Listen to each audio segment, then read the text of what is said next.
चीते, हाँ सांप, ये खाने के लिए तैयार हैं। आप सोचेंगे कहां है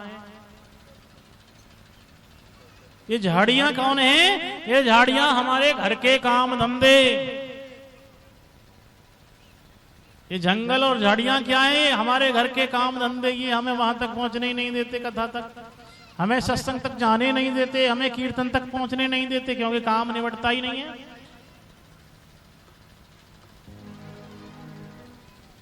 और शेर बगैर जो हमारे अंदर बैठे हैं, कौन? काम, क्रोध, मद, लोभ, मोह, ये क्या है? ये शेर बगैर हैं। ये बीच में रोकते हैं। इसलिए भैया कथा को सुनना है तो झाड़ियों को भी पार करना पड़ेगा। और झाड़ियों के अंदर जो बैठे हैं शेर वगैरह, इनसे भी जूझना पड़ेगा। इसलिए जब कथा में आए तो बिल्कुल पवित्र होके आए, बिल्कुल खाली होके आए, दूसरे को साथ न लाए, है ना। जब दूसरा बैठा है तो वो नहीं आएगा, है ना।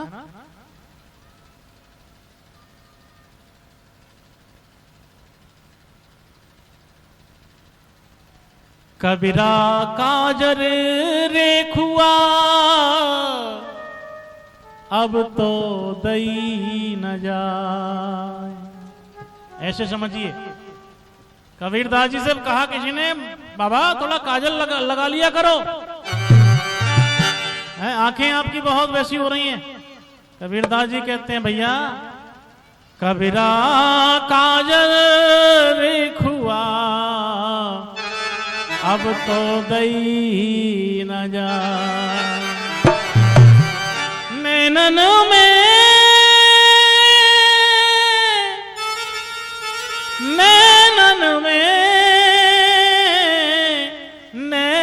में प्रीतम बसो, दूजो कहां समा। भैया इन आंखों में तो वो सांवरिया बसा हुआ है, अब ये काजल लगाने की लिए मेरे लिए जगह नहीं है। अगर मैं काजल लगाऊंगा तो सांवरिया की चोट लग जाएगी। ऐसे ही इस दिल को साफ करके आइए। अगर इस दिल के अंदर, हमारे अंदर क्रोध बैठा है, लोभ बैठा है, तो राम आने वाले नहीं है। राम जी तो वहीं आते हैं जहां खाली जगह होती है। इसलिए इस मन को, इस हृदय को बहुत सुंदर बनाइए ताकि राम जी चले आए।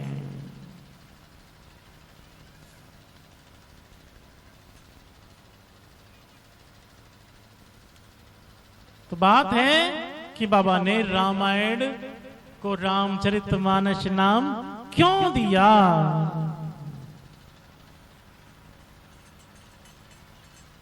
त्रेता में भये वाल्मीकि मुनि, त्रेता में भये वाल्मीकि मुनि, त्रेता में भये वाल्मीकि मुनि, त्रेता में भये वाल्मीकि मुनि।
तुलसीदास पुनि ते कलयुग भय तुलसीदास पुनि ते कलयुग भय तुलसीदास। बात बहुत समझने की है, आपको बता रहा हूं, बहुत छिपी हुई बात है, ध्यान से सुनना। कि बाबा ने ये रामायण का नाम दूसरा रामचरितमानस क्यों रखा था, इसी चौपाई से बात खुलेगी। कौन सी चौपाई? त्रेता में भय वाल्मीक मुनि ते कलयुग भय तुलसीदास पुनि। जो बाबा वाल्मीकि त्रेता में हुए, वही वाल्मीकि कलयुग में बाबा तुलसी के रूप में हुए थे। बाबा तुलसी किसके अवतार थे? वाल्मीकि जी के। कैसे थे, क्यों हुए, क्या कारण रहा, इस चौपाई को खोलते हैं। एक समय की बात है कि प्रजा के एक कपड़े धोने वाले के शब्द पर, अब आप समझ गए होंगे, एक कपड़े धोने वाले के शब्द पर प्रभु श्री राम जी ने सीता जी को वन भेज दिया। जब प्रभु श्री राम जी ने सीता जी को वन भेज दिया तो हनुमान जी का मन बहुत दुखी हो गया। हनुमान जी का मन बहुत दुखी हुआ और हनुमान जी ने प्रभु राम जी से कहा, प्रभु कुछ दिन के लिए मुझे भी छुट्टी चाहिए, मुझे छुट्टी दे दो। हनुमान जी छुट्टी लेकर के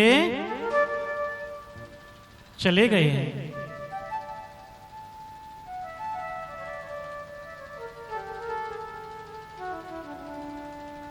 एक पहाड़ पर पहुंच गए।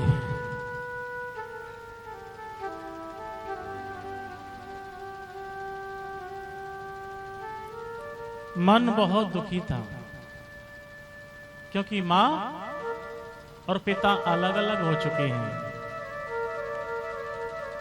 हनुमान जी बहुत दुखी हैं, बोल भी नहीं सकते, कुछ कह नहीं सकते, इसलिए छुट्टी लेके चले गए हैं। बहुत दुखी थे। आदमी या तो ज्यादा दुखी हो या ज्यादा खुशी हो, दोनों ही अवस्थाओं में कोई ऐसा काम कर देता है कि जो अलौकिक होता है, जो चमत्कारिक होता है। इसलिए हनुमान जी दुखी थे और दुखी मन से उन्होंने पूरा रामचरित्र लिख दिया। किसने? हनुमान जी ने। कहां लिखा? पहाड़ पर। बहुत सुंदर लिखा है। अनेकों संत उसे पढ़ने के लिए, सुनने के लिए आ रहे हैं, देखने के लिए आ रहे हैं। और जब बाबा वाल्मीकि ने सुना कि हनुमान ने रामचरित्र लिखा है तो बाबा वाल्मीकि भी आ गए और हनुमान जी द्वारा लिखे हुए रामचरित्र को पढ़ करके मन उनका दुखी हो गया। किसका? वाल्मीकि जी का। हनुमान जी ने परख लिया। हनुमान जी ने कहा, बाबा आप उदास कैसे हो गए? वाल्मीकि जी बोले, भैया अब हमारी रामायण को कौन पूछेगा, अब तो तुम्हारा रामचरित्र, जो रामचरित्र है ना, यही दुनिया में विख्यात हो जाएगा, हमारी रामायण को कोई नहीं पूछेगा। हनुमान जी ने कहा, बाबा चिंता ना करें आप। हनुमान जी ने तुरंत उस पहाड़ के लिए हाथ पर उठाया और साथ में बाबा वाल्मीकि को लिया। हनुमान जी बोले, चलो बाबा। आगे आगे हनुमान जी, पीछे पीछे वाल्मीकि जी। और मंदाकिनी गंगा में जाकर के हनुमान जी ने अपने लिखे हुए रामचरित्र को डुबो दिया। वाल्मीकि जी बोले, हनुमान ये क्या किया? अरे तूने ये क्या किया? इतनी मेहनत की और तूने सारी मेहनत को नदी में पथरा दिया। हनुमान जी ने कहा, बाबा अब दुखी मत होना, आपकी रामायण ही चलेगी। मैंने तो अपना रामचरित्र गंगा में डुबो दिया। वाल्मीकि जी बड़े खुश हुए और कहा, हनुमान तूने मेरी खातिर इतना बड़ा त्याग किया है, मैं तुझे वचन देता हूं तूने तो ये रामचरित्र लिखा, मैं कलयुग में आऊंगा और तेरे इस लिखे हुए रामचरित्र को मानस का रूप दूंगा और तेरा यही रामचरित्र दुनिया में विख्यात हो जाएगा, यही पूजनीय होगा। तो उसी वचन के खातिर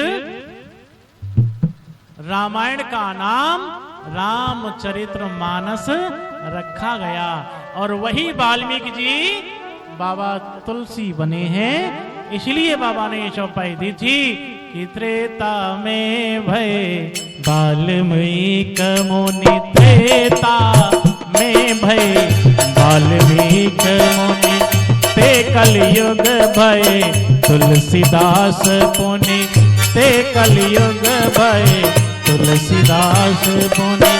श्री राम जय राम जय जय राम, श्री राम जय राम जय जय राम, श्री राम जय राम जय जय राम, श्री राम जय राम जय जय राम।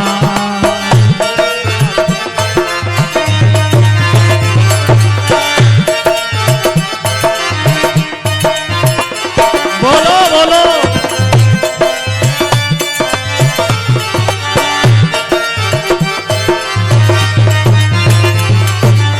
ताली बजाते हुए।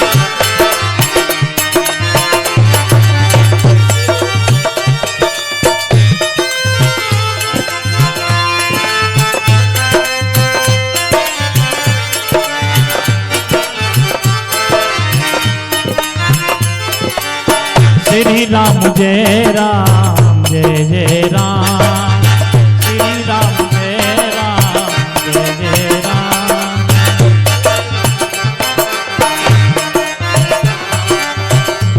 मन हो जा दीवाना रे राम जी के चरणों में, मन हो जा दीवाना रे राम जी के चरणों में। बोलो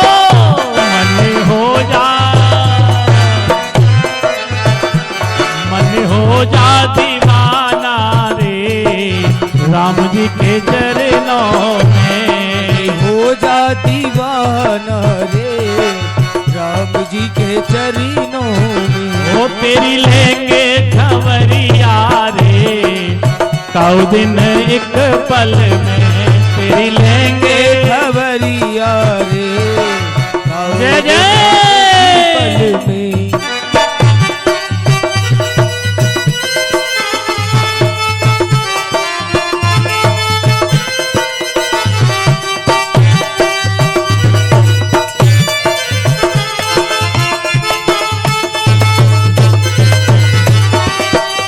श्री राधे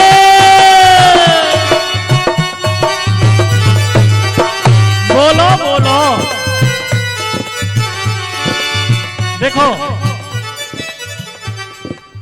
एक अर्थी जा रही थी और जब अर्थी जा रही थी तो सामने से एक बुढ़े बाबा आ रहे थे और छोटा सा बुढ़े बाबा का पोता था और बाबा ने उसे अलग कर लिया रास्ते से,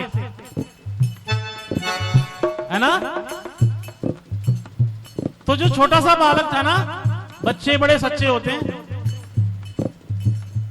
तो रास्ते से खड़े होकर के देख रहा था, सुन रहा था। सब बोलते हुए जा रहे थे राम राम सत्य है ना।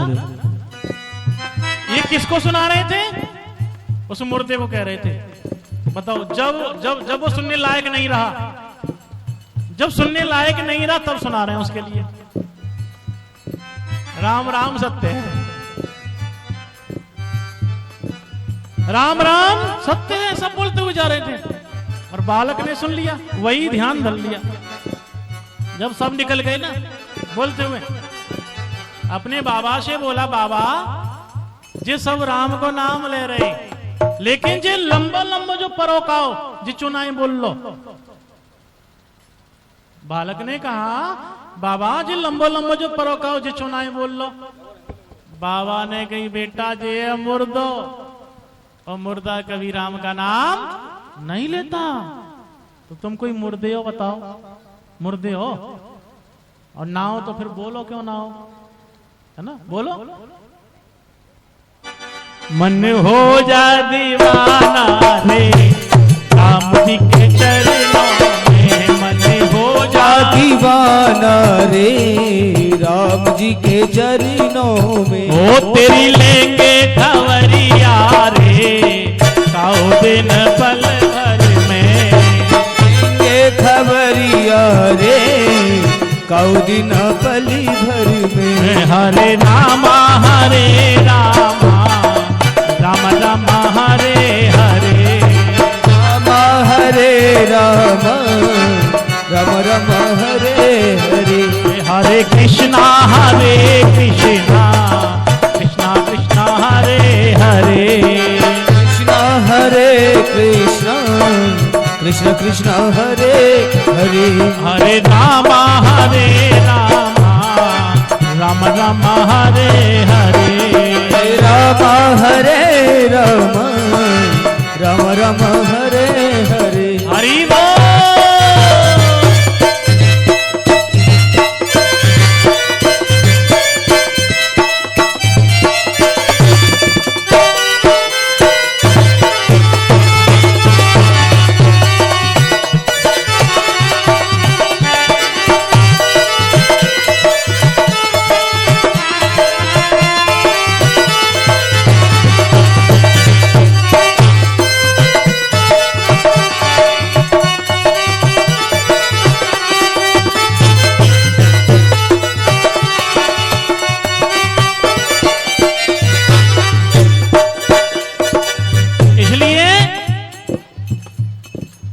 केवल मुर्दा होता है जो राम का नाम नहीं ले सकता, जिसके अंदर श्वास है, प्राण है, वो राम का नाम ले सकता है, इसलिए लेना चाहिए।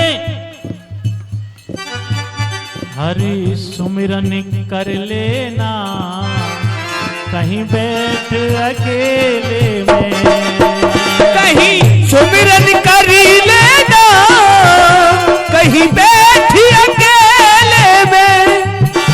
हरि सुमिरन कर लेना कहीं बैठ अकेले में, ओ कहीं सुमिरन कर लेना कहीं बैठ अकेले में। हरि सुमिरन कर लेना कहीं बैठ अकेले में, ओ कहीं सुमिरन कर लेना कहीं बैठ अकेले में। हरि सुमिरन कर लेना कहीं बैठ अकेले में। क्यों जी ललचाता है, क्यों जी ललचाता है दुनिया के झमेले में। कहीं सुमिरन कर लेना दुनिया के झमेले में।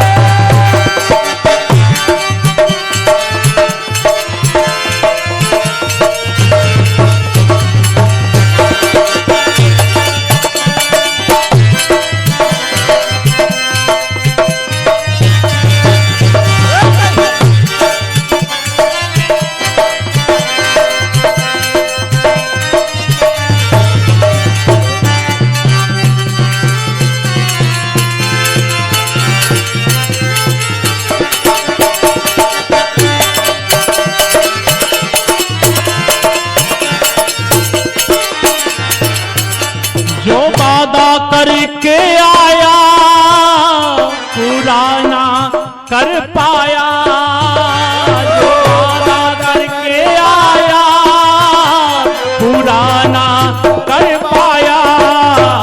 तूने जीवन गमाया है, तूने जीवन गमाया है नहले और दहले में। तूने जीवन गमाया है नहले और दहले में।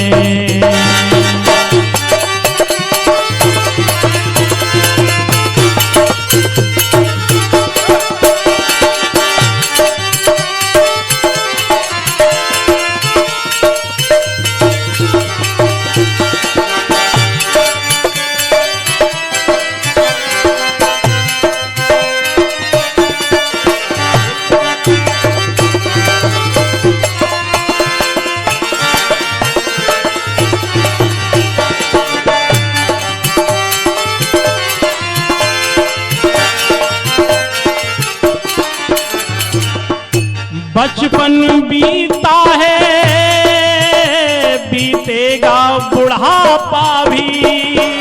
बचपन बीता है, बीतेगा बुढ़ापा भी। माया में फंसा मन ये, माया में फंसा मन ये, जवानी के ठेले में। माया में फंसा मन ये, जवानी के ठेले में।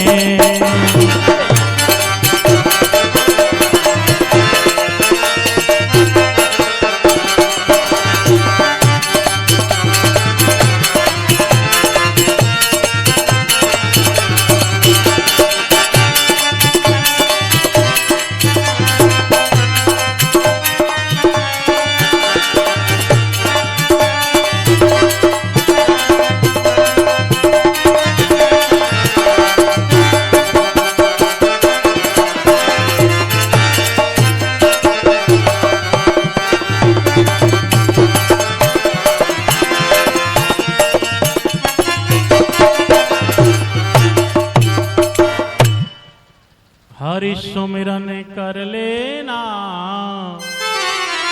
कहीं बैठ अकेले में।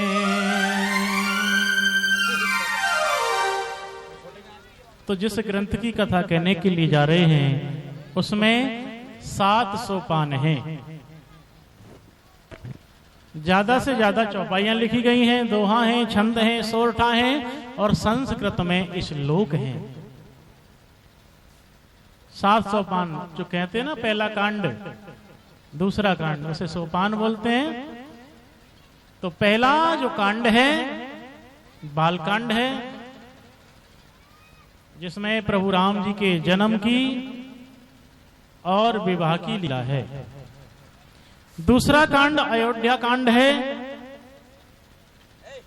इसमें प्रभु राम जी को वनवास मिला।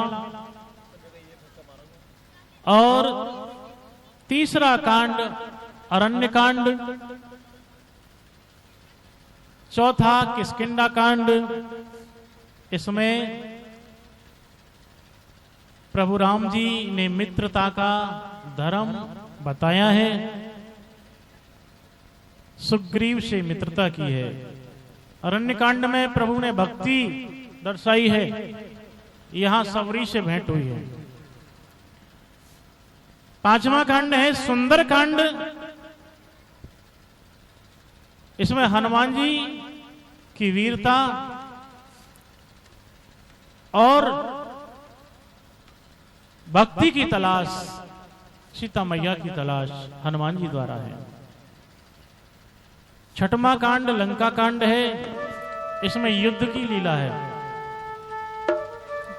और 7वां उत्तर कांड है, इसमें प्रभु राम जी राजा बने हैं। तो प्रथम कांड लेके चलते हैं। पहला श्लोक, वर्णानामर्थ संघाना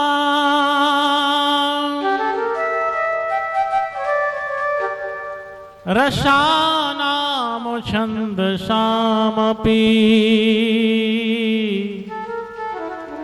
मंगलानां च कर्तारौ वंदे वाणी विनायकौ। तो पहला श्लोक दिया बाबा ने, वर्णानाम अर्थ। रामायण के 7 कांडों में सबसे पहले बालकांड, और उसमें भी सबसे पहले 7 श्लोक लिखे गए, और 7 श्लोक में से सबसे पहला श्लोक यही है। और पहला श्लोक, पहला ये मंत्र गणेश जी की वंदना करता है, मां सरस्वती जी की वंदना करता है। बाबा ने पहले में ही मां सरस्वती और गणेश जी की वंदना की है। लोगों ने अपेक्षा रखी कि बाबा जो है ग्रंथ को जो शुरू करेंगे वो राम शब्द से करेंगे, लेकिन राम शब्द से ग्रंथ को शुरू नहीं किया। किस शब्द से ग्रंथ को शुरू किया है? आपको जानकारी होनी चाहिए। अब कोई भी पूछने लग जाए आपसे कि आपके ग्रंथ धर्म ग्रंथ की पुस्तक है रामायण, कौन से शब्द से लिखी गई है, पहला शब्द कौन सा है, तो आप क्या बताएंगे? जानकारी होनी चाहिए ना होनी चाहिए?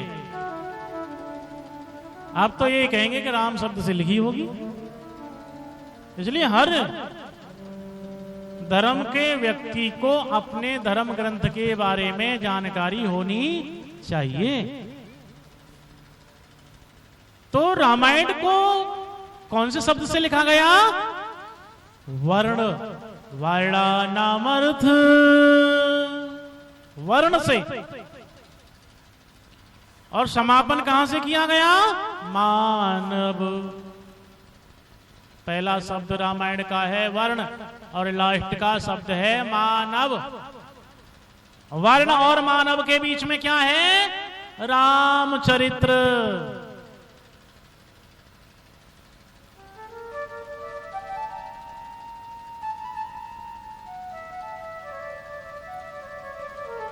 ग्रंथ को शुरू किया वा अक्षर से और समापन भी वा अक्षर से ही हुआ है ना। वर्ण में पहला अक्षर वा और मानव में बाद का अक्षर वा। जानकारी जरूरी है।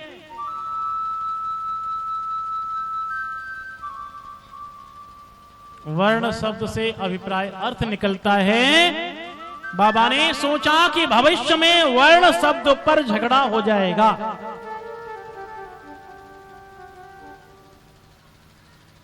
अगर मैंने वर्ण शब्द को किसी विशेष व्यक्ति के लिए, किसी विशेष संप्रदाय को मैंने जोड़ दिया तो झगड़ा हो जाएगा। इसलिए बाबा तुलसी ने केवल वर्ण नाम दिया। वर्ण जानते हैं आप? वर्ण, वर्ण ब्राह्मण, क्षत्रिय, वैश्य, शूद्र, 4 वर्ण हैं ये। इसलिए बाबा ने किसी भी एक को नहीं दिया, केवल वर्ण शब्द लिख दिया। तो बाबा ने सोचा कि झगड़ा हो जाएगा। ब्राह्मण कहेंगे कि रामायण पर हमारा अधिकार है, क्योंकि पूजा पाठ हम कराते हैं तो हमारा अधिकार है। क्षत्रिय कहेंगे राम जी तो हमारे पूर्वज थे, हमारे कुल के थे, तो रामायण पर हमारा अधिकार है। और वैश्य कहेंगे कि कथा कराने में धन खर्च हम करते हैं तो हमारा अधिकार है। और शूद्र कहेंगे कि राम जी तो हमारे यहाँ रहे थे 14 साल हैं, शूद्रों की झोंपड़ियों में ही तो रहे थे प्रभु।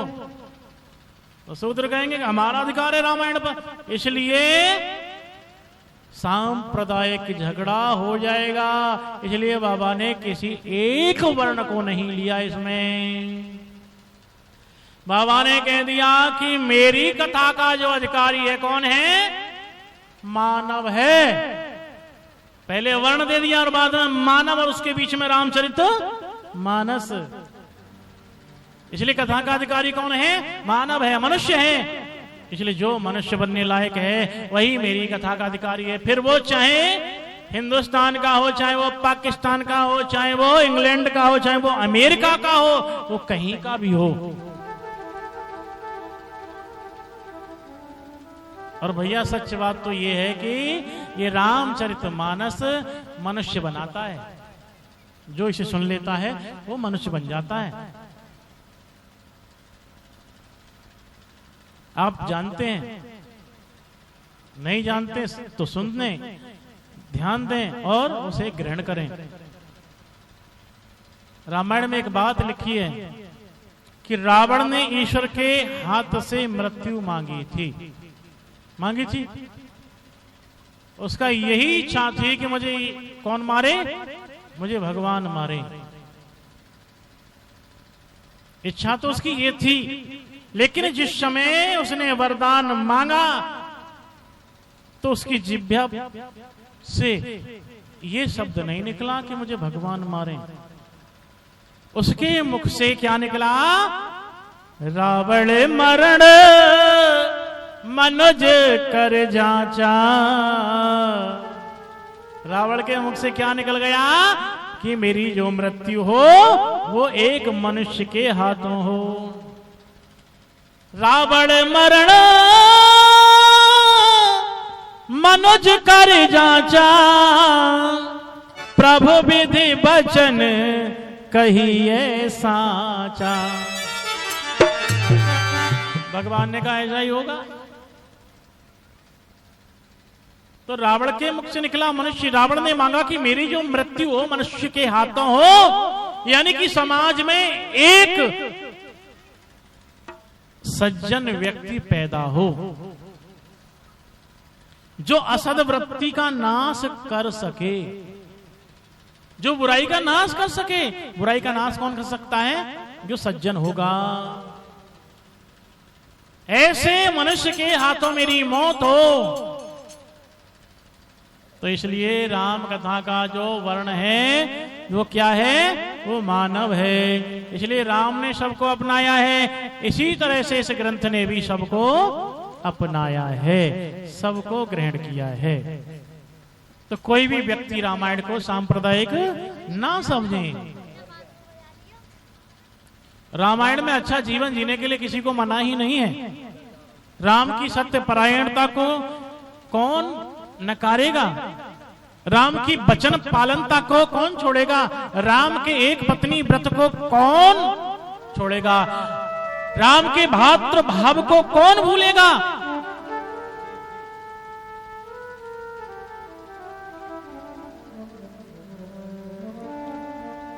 राम को किसी भी क्षेत्र में हम देखें तो कहीं भी दोष नहीं दे सकते हैं।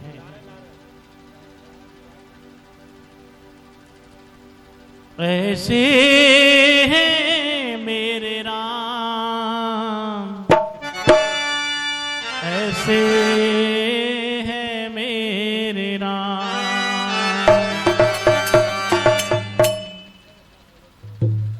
ऐसे हैं मेरे राम, ऐसे हैं मेरे राम। विनय भरा हृदय करे जिन्हें सदा प्रणाम, ऐसे हैं मेरे राम, ऐसे हैं मेरे राम, ऐसे हैं मेरे राम।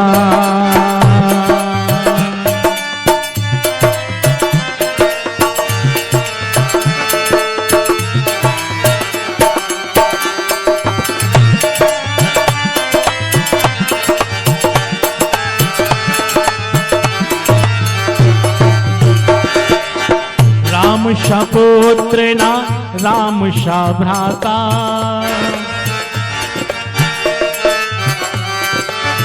राम शा पुत्र ना राम शा भ्राता, राम शा पति ना राम शा राजा, राम शा पुत्र ना राम शा भ्राता, राम शा पति ना राम शा राजा। भाव से स्वभाव से प्रभाव से सब गुणों के धाम, ऐसे हैं मेरे राम, ऐसे हैं मेरे राम।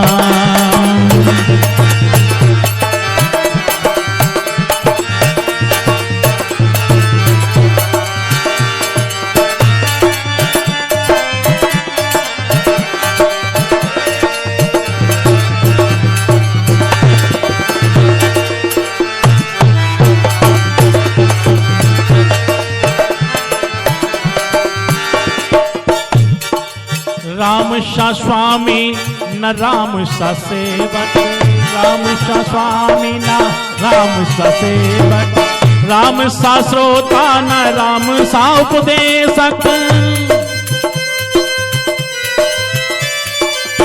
राम सा स्वामी न राम सा सेवक, राम सा श्रोता न राम सा उपदेशक। स्वभाव से व्यवहार से सब गुणों के धाम, ऐसे हैं मेरे राम, ऐसे हैं मेरे राम, ऐसे हैं मेरे राम, ऐसे हैं मेरे राम, ऐसे हैं मेरे राम। किसी भी क्षेत्र में ले लीजिए, इसलिए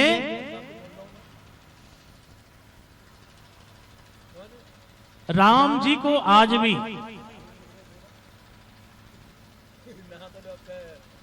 लोग सराह रहे हैं।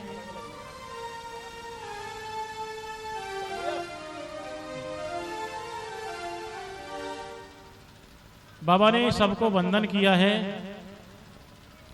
सबको वंदन करने के बाद कथा को प्रारंभ किया। भारद्वाज मुनि के आश्रम से कथा को प्रारंभ कर रहे हैं। भारद्वाज मुनि बसहि प्रयागा, तिनहि राम पद अति अनुरागा। तापस समुदम दया निधाना, परमारथ पथ परम सुजाना। भारद्वाज जी तपस्वी हैं और प्रयाग में एक आश्रम में रहते हैं। हर साल उनके यहाँ कुंभ लगता है भारद्वाज जी के आश्रम में। पहले भी लगता था और आज भी लगता है। और उनके द्वारा जो बट वृक्ष था, बरगद का वृक्ष था, आज भी मौजूद है। कई युग बीत गए लेकिन वो बरगद का पेड़ आज भी है और उनका आश्रम आज भी है। और वो नियम आज भी चला आ रहा है। हर वर्ष कुंभ लगता है।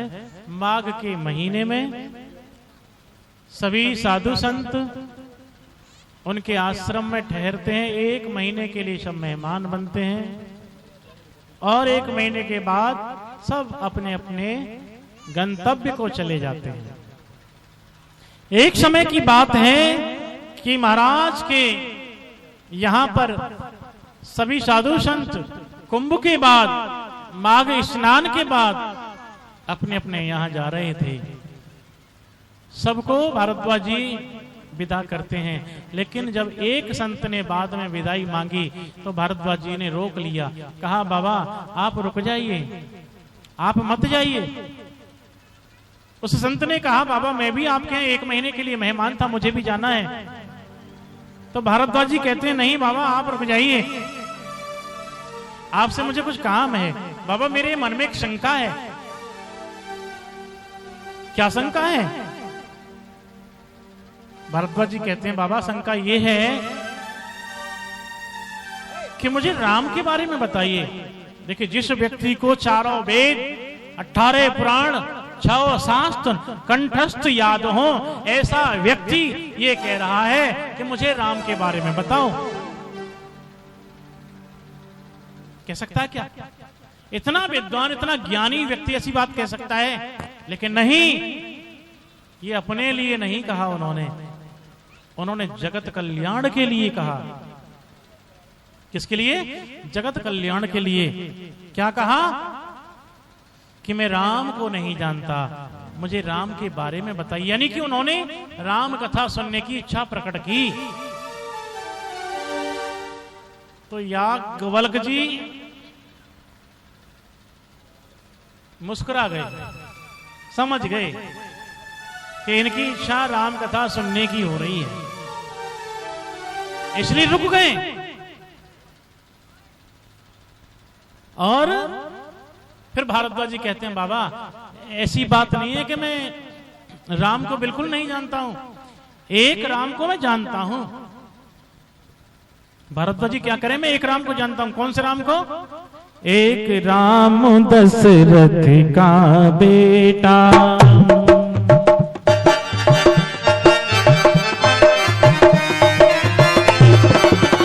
एक राम दशरथ का बेटा,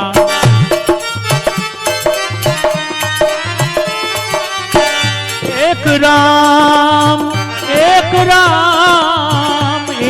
राम दशरथ का बेटा, एक राम दशरथ का बेटा, एक राम घट घट में बैठा, एक राम घट घट में बैठा, एक राम का सभी पसारा, एक राम का सभी पसारा, एक राम है सबसे न्यारा, एक राम है सबसे न्यारा।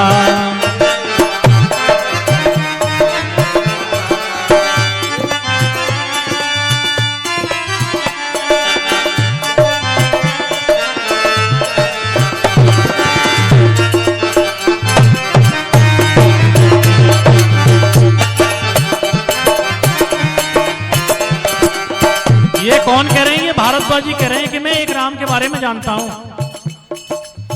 तो याज्ञवल्क्य जी ने उत्तर दिया, बाबा सुनो, जो आपका प्रश्न है ना, जो आपका सवाल है, उसी में तो उत्तर छिपा है। बाबा जो आपका प्रश्न है वही उत्तर है। क्या? वही राम दशरथ का बेटा, वही राम दशरथ का बेटा, वही राम घट घट में बैठा।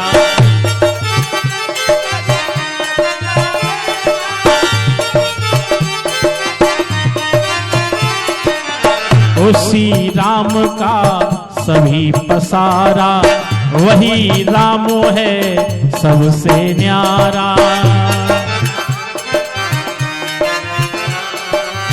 वही राम है सबसे न्यारा। श्री राम जय राम जय जय राम, श्री राम जय राम जय जय राम।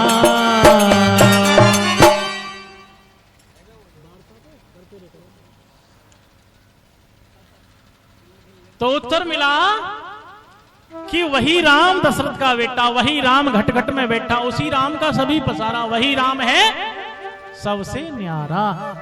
एक ही राम है। अब राम समझ में क्यों नहीं आता है? क्यों नहीं आता राम समझ में? राम को समझने के लिए सब बुद्धि का प्रयोग करते हैं, इसलिए राम समझ में नहीं।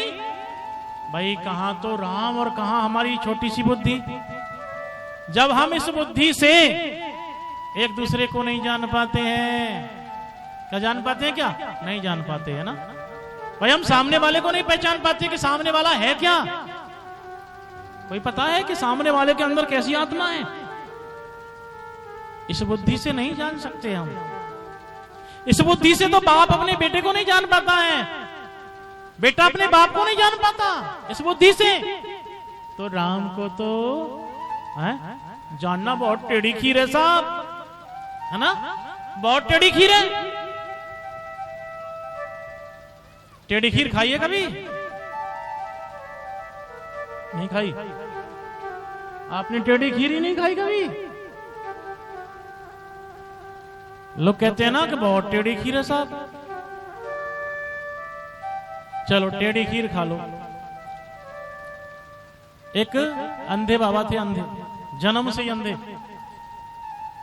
एक नौजवान ने कहा, बाबा खीर खाओगे? बाबा ने कहा, बेटा खीर होती कैसी है? कैसी होते? बेटा ने कहा, बाबा खीर होते भूरी। खीर कैसी होते? भूरी होते, भूरी। बाबा ने कि बेटा भूरो कैसो होते? अब जिसका देखिए, जिसने कभी आंखें से देखा ही ना हो, जन्म से ही अंधा है। बाबा ने कहा, भैया भूरो कैसो होते? नौजवान बोलो, बाबा जैसो भूरो बगुला हो चुका है, ऐसी भूरी खीर होते। बाबा ने कि बेटा बगुला कैसो होते? नौजवान ने कहा, बाबा सुनो। नौजवान ने हाथ करो टेढ़ो, और बाबा को हाथ पकड़ो और बाबा को हाथ ऐसे घुमायो और जैसे टेढ़ो मेढ़ो हाथ बाबा को घूमो, बाबा कराए के बोलो इतनी टेढ़ी खीर तो गले तो ना उतरेगी, है ना। ये होती है टेढ़ी खीर। चुटकुला से यही मतलब नहीं है, चुटकुला हो रहा अर्थ ना निकले, अर्थ भी होना चाहिए, तब तो चुटकुला है, और अर्थ ही नहीं है तो फिर क्या फायदा, है ना। इसलिए प्रभु राम जी को समझना बहुत टेढ़ी खीर है। जब आहार विहार संयम नियम टूटने लगते हैं तो व्यक्ति राम तक नहीं जा पाता, जीवन पथ भ्रष्ट हो जाता है, तब राम को कैसे जानेंगे। कब? जब हमारे चार बातें बिगड़ जाती हैं, आहार बिगड़ जाता है, विहार बिगड़ जाता है, संयम बिगड़ जाता है और नियम बिगड़ जाता है तो कुछ समझ में नहीं आने वाला। इसलिए ये चार बातों पर विशेष ध्यान देना चाहिए। पहली बात है आहार। आहार समझ रहे हैं? खाना पीना। आपका खाना पीना कैसा है? आपका जैसा खाना पीना होगा आपका वैसा ही मन बुद्धि होगी, आपके बच्चों की वैसी ही मन बुद्धि बनेगी जैसा आपका खाना पीना होगा। इसलिए भैया बढ़िया खाना, अगर बुद्धि को, मन को, चित्त को बढ़िया बनाना है, संतान को विवेकी बनाना है, संतान को विद्वान बनाना है तो अच्छा खाना। कोठी बंगला बनाने को संपत्ति मत जोड़ना, अच्छा खाने के लिए जरूर जोड़ लेना, क्योंकि जैसा खाओगे अन्न वैसा बनेगा मन, जैसो पियोगे पानी तैसी होएगी वाणी।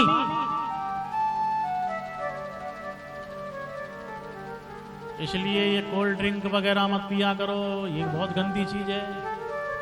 हा? ये मांस है, अंडे हैं, इन्हें भी मत खाया करो, ये भी बहुत गंदी चीजें हैं। अच्छा एक बात बताओ, मैं आपसे ही पूछना चाहता हूं, अगर एक आलू आपकी इस नाली में गिर जाए, गंदी नाली में आलू गिर जाए, क्या उसे उठा करके आप सब्जी बनाएंगे? नहीं बनाएंगे ना। और मुर्गी तो इन्हीं नालियों में से खाती पीती है।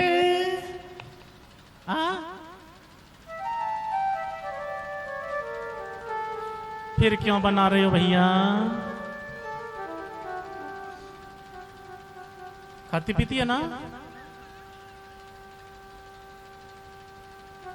और डॉक्टर बताते हैं कि जो पीली पीली जो बनती है ना अंडे के अंदर, वो जो हमारे मुंह की और नाक की गंदगी है ना, उसी से बनती है।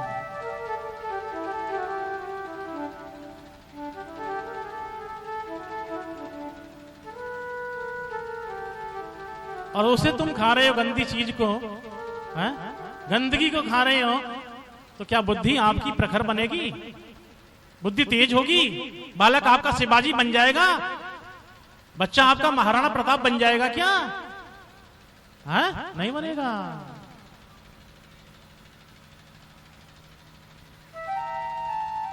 बच्चा कोई अब्दुल कलाम थोड़ी बन जाएगा। है? एक अखबार बेचने वाला भारत का महान वैज्ञानिक बन गया, भारत का राष्ट्रपति बन गया। है? क्यों? उसका आहार बढ़िया रहा था।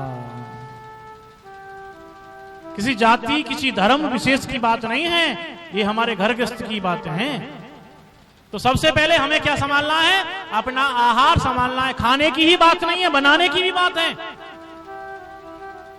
जिस बुद्धि से, जैसा सोच करके आप भोजन बना रहे हो ना, उस सोचने के हमारे विचार हमारे हाथों में आ रहा है और हाथों के द्वारा उस भोजन में वो तरंग जा रही है।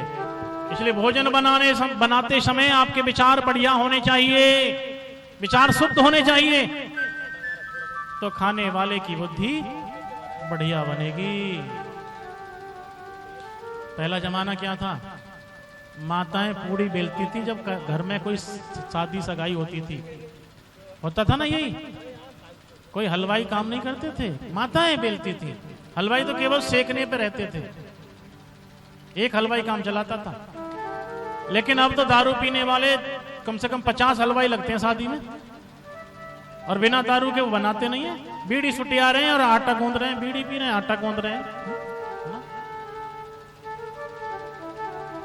यही होता है ना, आपने खुद देखा होगा, मैं तो देखता हूं भैया खूब।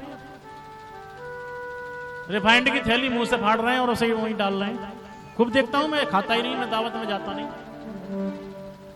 मैंने आज तक दावत नहीं खाई है, किसी के यहां नहीं जाता, मैं मना कर देता हूं, मैं जाता ही नहीं किसी कहीं। आपके यहां भी नहीं खाई होगी? आता हूं मैं, यहां आता हूं, यहां भी दावत कभी नहीं खाई।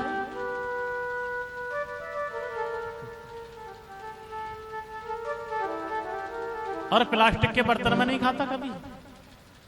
ये प्लेट चल रही है ना, मैं आपको प्रैक्टिकल करके दिखाता हूं। प्लास्टिक के बर्तन को डाल देना 1 घंटे के लिए, और एक कांच का बर्तन लेना। गंदगी किस बर्तन पे ज्यादा मिलेगी, और दोनों को फिर झाड़ लेना, किससे जल्दी छूटती है? कांच पे से तुरंत ही छूट जाएगी, और प्लास्टिक के बर्तन से छूटने वाली नहीं है। प्लास्टिक का जो बर्तन है वो गंदगी को ग्रहण करता है, और कांच का जो बर्तन है वो गंदगी को दूर करता है। इसलिए कभी घर में प्लास्टिक का बर्तन प्रयोग नहीं करना चाहिए। और जितनी गर्म चीज आप प्लास्टिक के बर्तन में डालोगे, उतना ही कैंसर होने का खतरा आपको रहेगा, भयंकर बीमारियां होने का खतरा रहेगा। इसलिए आजकल आप सुनते होंगे, अरे साहब अभी तो मैंने देखा था, थोड़ी देर में तो गुजरने की खबर आई उसकी, क्यों मर गया? अरे उसका हार्ट फेल हो गया, क्योंकि उसने प्लास्टिक के बर्तन में गंदगी खा ली, उसे सहन नहीं हो पाई। पेप्सी पी रहे हो, प्लास्टिक का बर्तन है, सहन नहीं हो रहा वो आपके लिए, इसमें केमिकल लगता है। प्लास्टिक को साफ करने के लिए वो आपके पेट में धीरे धीरे धीरे धीरे, उसे क्या कहते हैं, स्लो पॉइजन, यानी कि धीरे धीरे फैलने वाला जहर।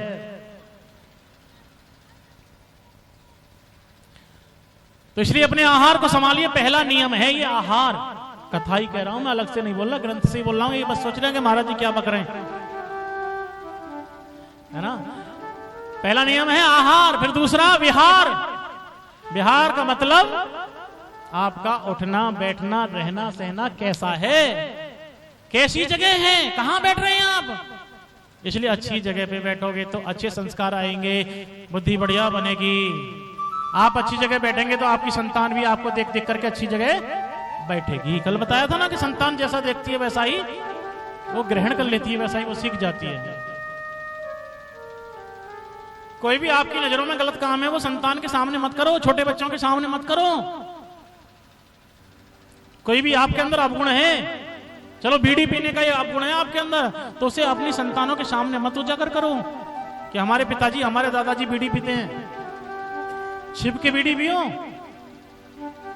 और बच्चों से दुकान से बीड़ी भी मत मंगाना, गुटखा मत मंगाना, क्योंकि आज आप मंगा रहे, कल को बच्चा सीखेगा, सोचेगा कि हमारे पिताजी पीते थे, हमारे दादाजी पीते थे, कोई फायदा होता होगा, चलो आज मैं भी पी के देखता हूं, है ना, मैं भी चेक करके देखता हूं। दूसरा हो गया विहार, अच्छी जगह बैठिए। तीसरा हो गया संयम। संयम समझ रहे हैं? नहीं समझ रहे। संयम ये है कि हमारी जीभ मांग रही है कि हमें तो घी का परामठा चाहिए। इस जीभ के लिए लगाम लगाओ, है ना, ताकि ये जीभ घी का परामठा ना मांगे।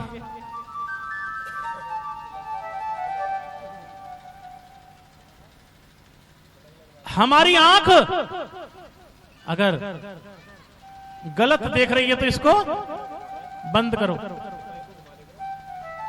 इस पर संयम लगाओ। सूरदास जी जन्म से अंधे नहीं थे, हाँ?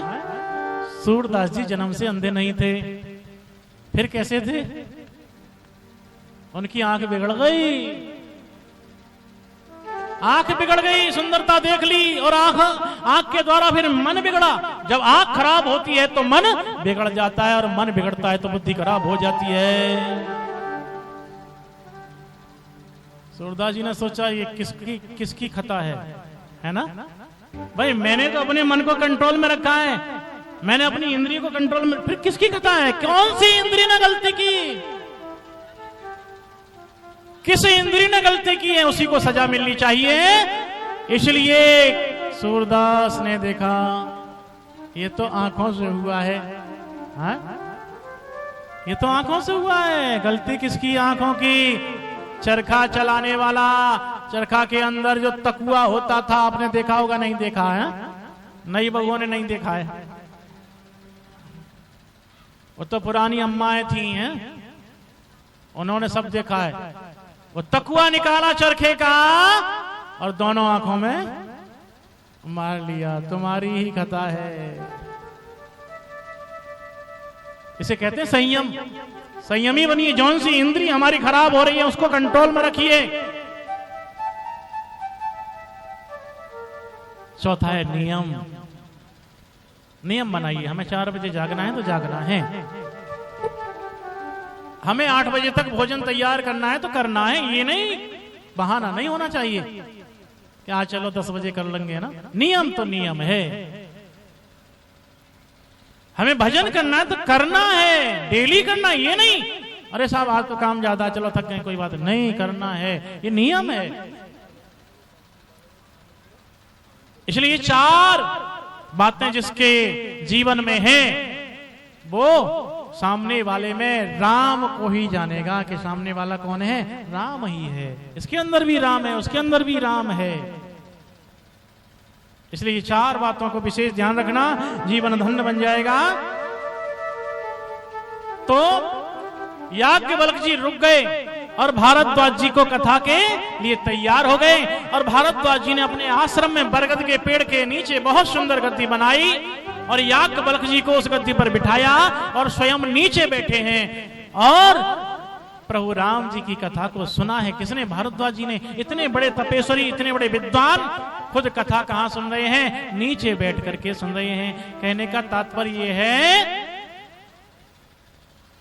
कि वक्ता को ऊपर बैठना चाहिए, श्रोता को नीचे बैठना चाहिए। अगर किसी से हमें कुछ लेना है तो भैया नम्रता के साथ ही लेना चाहिए। देखो, जब रावण की मौत हो जाती है, नीचे गिर जाता है, राम जी का तीर लगता है, रावण गिर गया। भगवान श्री राम ने कहा अरे लक्ष्मण ये विद्वान है, बहुत बड़ा विद्वान, और अगर तुझे कुछ चाहिए तो ले ले, तुझे कुछ ज्ञान लेना है तो ले ले, आखिरी समय। लक्ष्मण जी गए और रावण के सिर के पास खड़े होकर के ज्ञान मांगने लगे। रावण नहीं बोला, राम जी के पास आ गए। भैया वो तो बोलता ही नहीं है। राम ने कहा कैसे कैसे ज्ञान प्राप्त किया तुमने, कैसे जाकर के खड़े हुए? लक्ष्मण ने कहा मैं तो सिर की तरफ जाके खड़ा हुआ था। राम जी कहते हैं सिरहाने खड़े होकर के, सिरहाने बैठ करके, मस्तक पर खड़े होकर के कहीं ज्ञान मिलता है? अरे लखन जा, पैरों की तरफ खड़े होकर के कहना, प्रणाम करना, विद्वान है, ब्राह्मण है, जरूर बोलेगा। दोबारा गए लक्ष्मण, चरणों की तरफ खड़े होकर के हाथ जोड़ करके प्रणाम करते हैं और रावण बोल पड़ते हैं। इसलिए किसी से कुछ लेना होता है तो छोटे बन के लिया जाता है, प्रेम से बोलना पड़ेगा। बोले सीताराम सरकार की जय हो। तो रामायण के जितने भी वक्ता हैं, जितने भी श्रोता हैं, बरगद के पेड़ के नीचे बैठ करके ही कथा कहते हैं। जानते हैं बरगद का पेड़? आपके यहाँ पछा में बोलते हैं बड़, है ना? हमारे यहाँ तो बरगद बोलते हैं।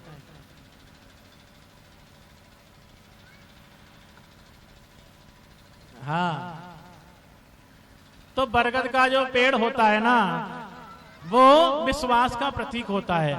उसके नीचे बैठने से विश्वास बढ़ता है। इसलिए जब वक्ता और श्रोता विश्वास की छाया में बैठे तो राम कथा समझ में आती है। यानी वक्ता और श्रोता को आपस में विश्वास होना जरूरी है। और विश्वास नहीं है तो आप कहीं भी चले जाओ, कुछ मिलने वाला नहीं है।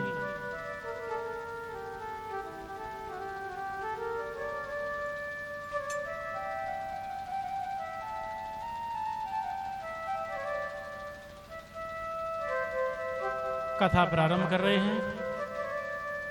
कहते हैं याज्ञवल्क्य जी बाबा सुनो। राम कथा ससे किरण समाना, राम कथा ससे किरण समाना, राम कथा ससे किरण समाना, राम कथा ससे किरण समाना।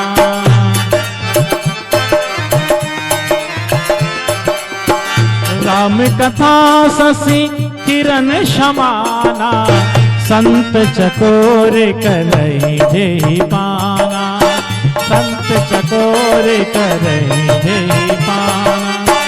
ऐसे ही संशय कीन भवानी, ऐसे ही संशय कीन भवानी, महादेव तब कहा बखानी, महादेव तब कहा बखानी।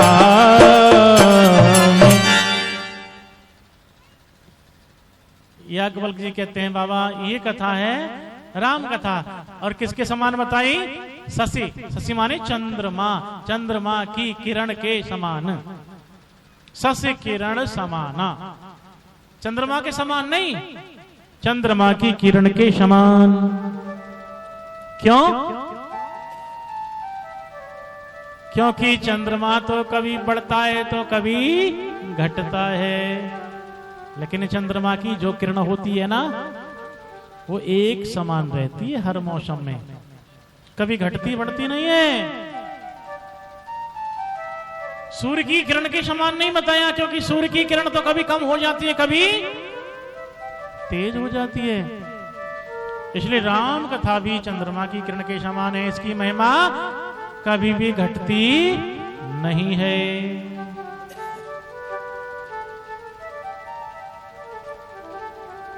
कहते हैं बाबा ये कथा पहले हो चुकी है, मुझे दोबारा कहनी नहीं पड़ेगी।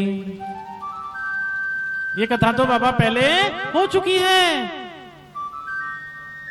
मैं उसी कथा को सुनाई देता हूं।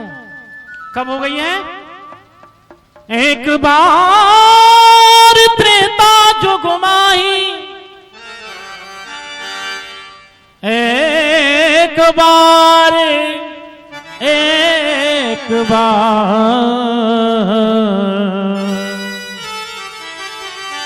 एक बार त्रेता जुग माही, शंभु गए कुम भज ऋषि पाई, शंभु गए कुम भज ऋषि पाई, शंभु गए कुम भज ऋषि पाई। एक बार त्रेता जुग माही, शंभु गए कुम भज ऋषि पाई।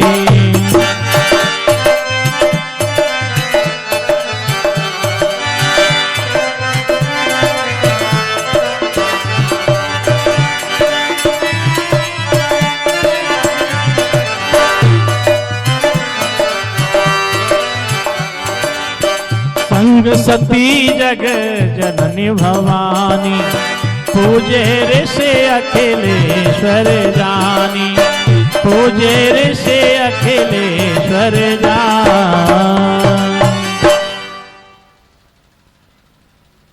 एक बार त्रेता जुग माही, शंभु गए कुंभज ऋषि पाही।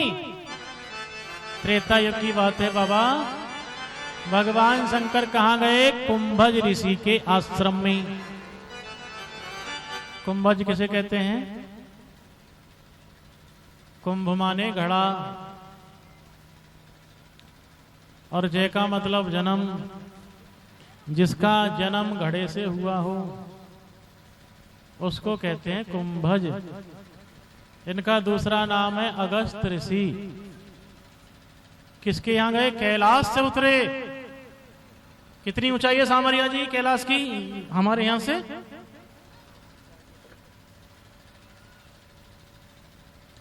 बहुत ऊंचाई है, बताएंगे जब ये माइक पे आएंगे।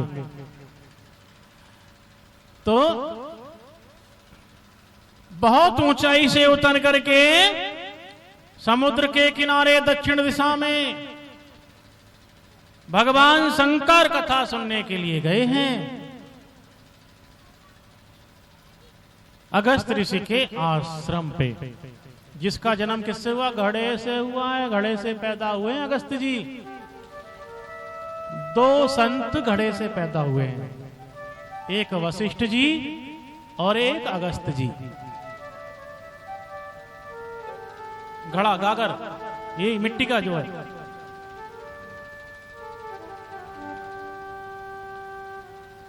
तो संग में कौन है? भगवान शंकर के साथ में सती जी जा रही हैं। पार्वती से पहली जो पत्नी थी, जो जो जो बताऊंगा आगे ना, जो लड़ाई झगड़े में खत्म हो गई।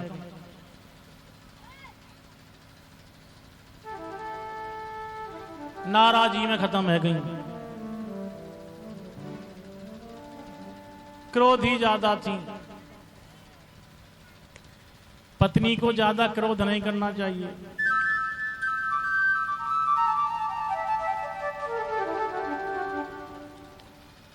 है ना? पार्वती से पहली जो पत्नी थी सती, महाराज दक्ष की बेटी,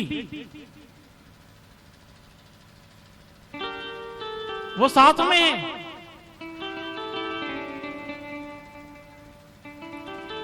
जगत जननी है, क्योंकि जगत पिता की पत्नी है तो जगत जननी कहीं जाएंगी। भाई जैसा पति है वैसे ही पत्नी के लिए उपमा मिलती है। पति डॉक्टर है तो पत्नी फोकट में ही डॉक्टर नहीं बनेगी बिना कोर्स करे।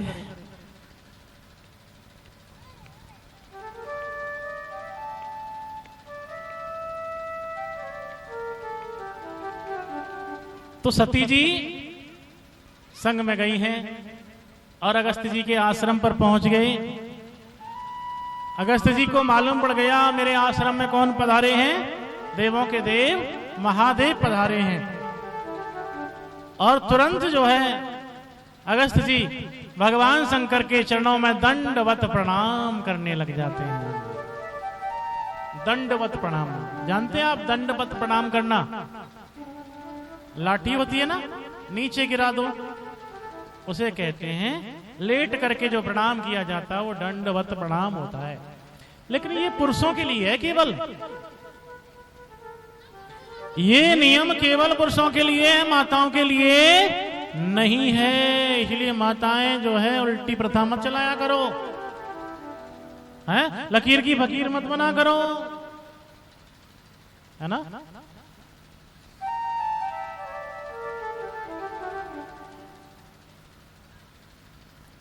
कुछ दिन पहले की बात है, रास्ता के किनारे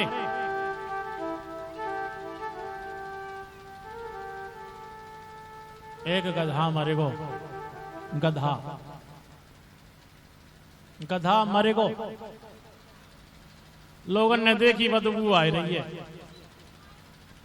लोग जा रहे आ रहे, तो लोगों ने सोची बदबू आ रही है, चलो यार मट्टी तो दबाए दो।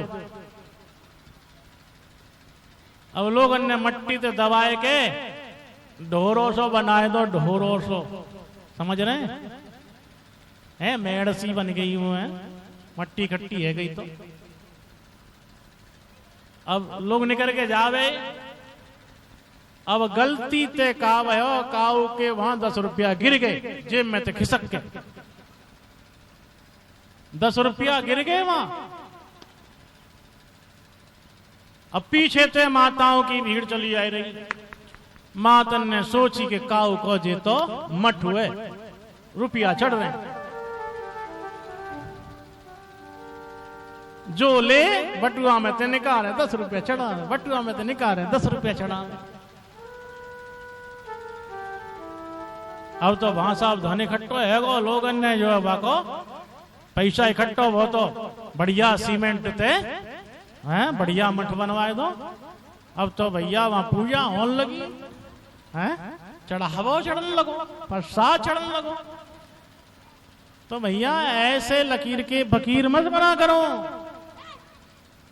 बिना सोचे समझे, बिना जाने,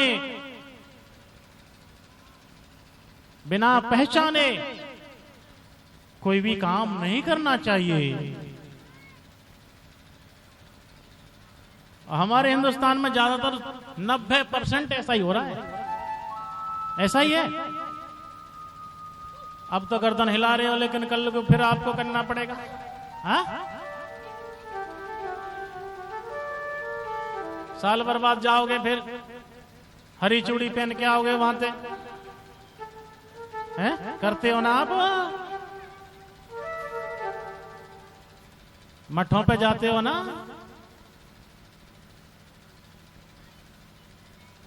अपनी चूड़ियों को उतार के वहां से हरी चूड़ी पहन के आते हो।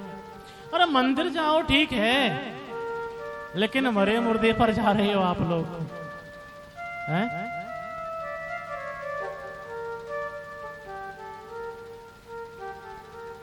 अपने सुहाग की चूड़ियों को उतार के आते हो, कितनी उल्टी रीति है। जब तो देश गुलाम था हमारा, मजबूरी थी हम लोगों की, तो हमें करना पड़ता था। लेकिन अब तो आजाद हो, अब तो बुद्धि से सोचो ना। जब तो पढ़े लिखे नहीं थे, अनपढ़ गंवार थे, इसलिए सोचो। तो माताओं के लिए दंडवत प्रणाम नहीं करना चाहिए, है ना, कभी मत करना। ये पुरुषों के लिए है, माताओं के लिए केवल आपको ज्यादा ही सम्मान देना है किसी को, तो घुटने केवल बैठ करके हाथ जोड़ सकते हैं, पलौती मार के बैठ के हाथ जोड़ सकते हैं। और मेरा तो यहां तक कहना है कि अपने पति के सिवाय किसी के पैर भी मत छूना, वरना पतिव्रत धर्म नष्ट हो जाता है। ससुर के पैर भी छूने में आपकी पतिव्रता खत्म हो जाती है। ससुर के पैर छूने में भी आपका पतिव्रत धर्म खत्म हो जाता है। क्यों? ये रामायण बताती है हमारी, वैसे ही नहीं कह रहा मैं हंसने के लिए, हंसने के लिए नहीं कह रहा हूं, ये रामायण बता रही है हमारी। महाराज दशरथ ने सीता से कभी पैर नहीं छुलवाए थे, कभी जीवन में पैर नहीं छुलवाया था सीता से, कभी नहीं। और ससुर को भी यही चाहिए कि बहू, बेटे की बहू से पैर नहीं छुलवाने चाहिए। अब समझिए क्यों नहीं, कब नहीं छुलवाए थे, क्यों नहीं छुलवाए थे। देखिए, अब मैं वही लौट के आ रहा हूं फिर से जो शुरू में सुनाया था आपको।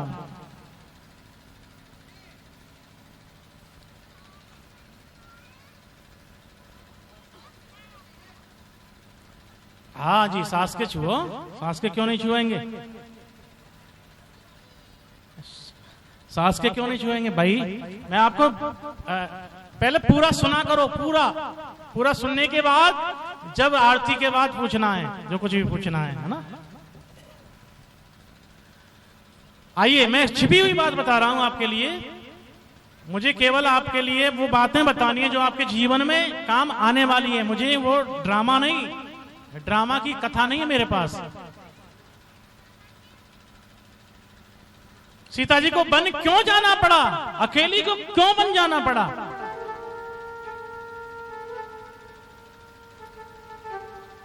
जिस समय महाराज दशरथ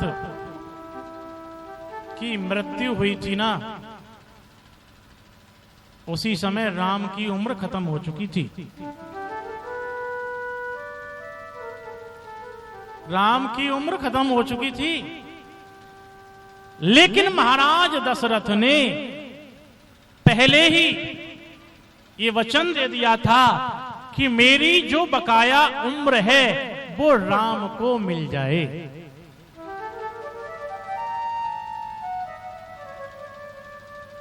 75 साल बाकी थी केवल। तो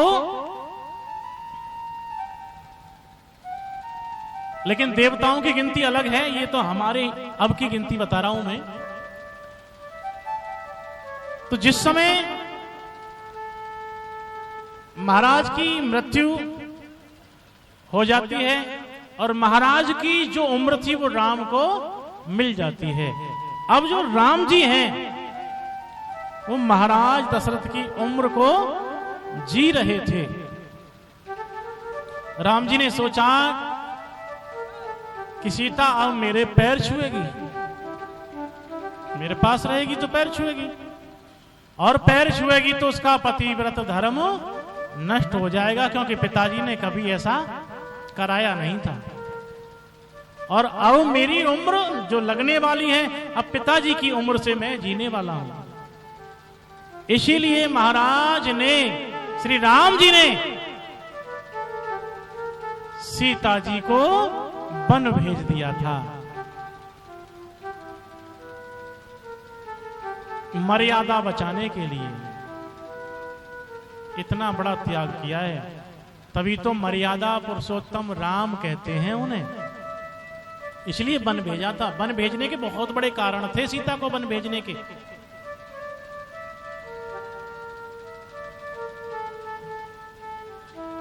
तो जैसे ही दंडवत प्रणाम किया है,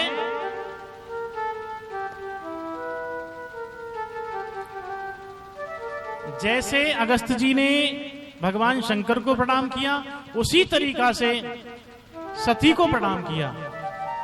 तो सती को वहम हो गया। क्या वहम हुआ कि ये कैसा कथाकार है, ये क्या कथा कहेगा, ये तो पहले से पहले ही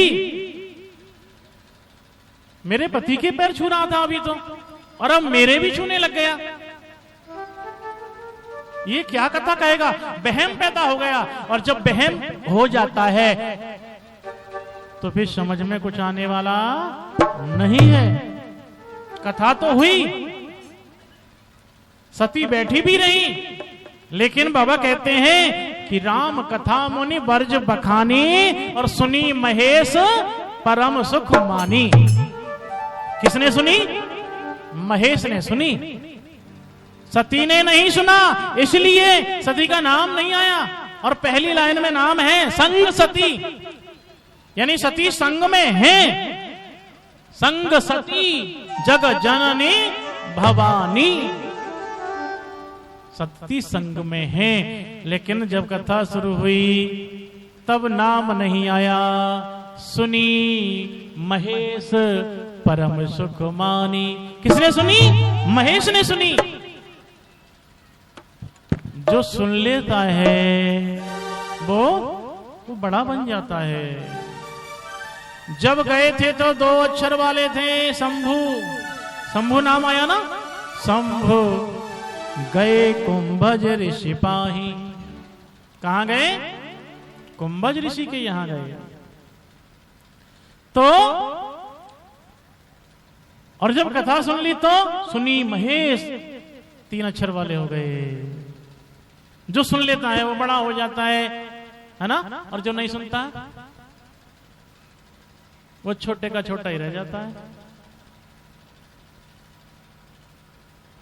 मां सबसे बड़ी होती है घर में, है ना, सबकी सुनती है ना। पति की भी सुनती है, देवर की भी सुनती है, जेठ की भी सुनती है, ससुर की भी सुनती है, सास की भी सुनती है, बच्चों की भी सुनती है। इसीलिए तो मां हो जाती है मां, इसीलिए वो बड़ी है, वो सबकी सुनती है।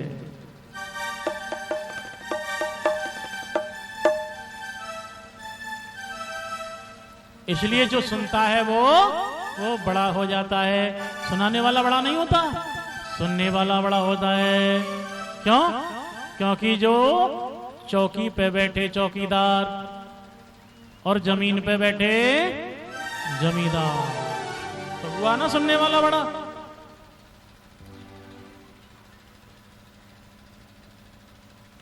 बाप बड़ा है कि बेटा?